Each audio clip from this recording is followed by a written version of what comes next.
Hey guys, and welcome back to another Daniel Meltzer photography video. Today I'm going to talk about the Canon T50.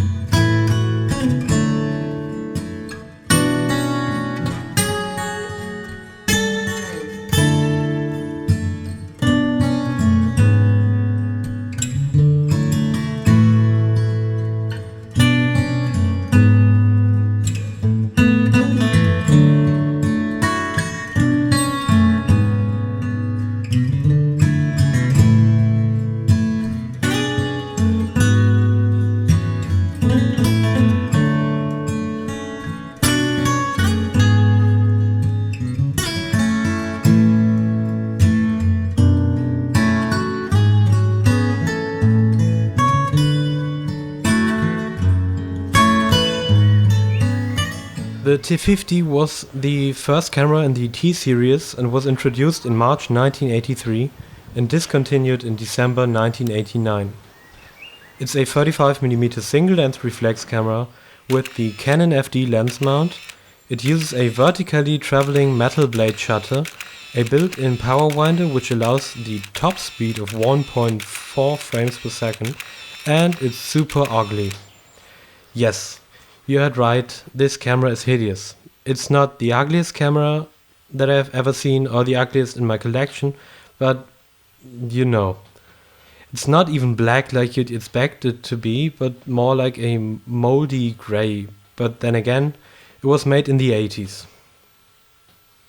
Anyway, apart from its ability to burn your eyes, it only has 4 modes.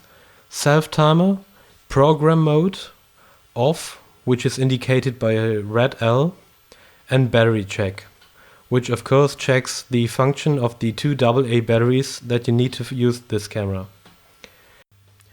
The viewfinder, which is in fact pretty bright, features a split image rangefinder and a micro prism ring. There are 3 LEDs on the right side that light up when pressing the shutter button halfway down, or when the flash is ready. There's also a M which blinks once you turn the aperture ring away from the A setting and only lets you shoot at 1/60th of a second. This is also the flash sync speed. P can only be reached by having the camera in program mode and the lens's aperture ring on A. When it blinks continuous, the exposure is right. Slight blinking indicates that the exposure is about 1/30th of a second or lower. And with hysterical blinking, the camera tries to tell you that the exposure is completely impossible. The limited shutter speed from 1000 to 2 seconds explains why this little guy has it so hard though. This camera is surely not made for taking pictures in the dark. You'd guess this camera is trash, right? No. Although this body has its flaws, it's in fact a nice camera.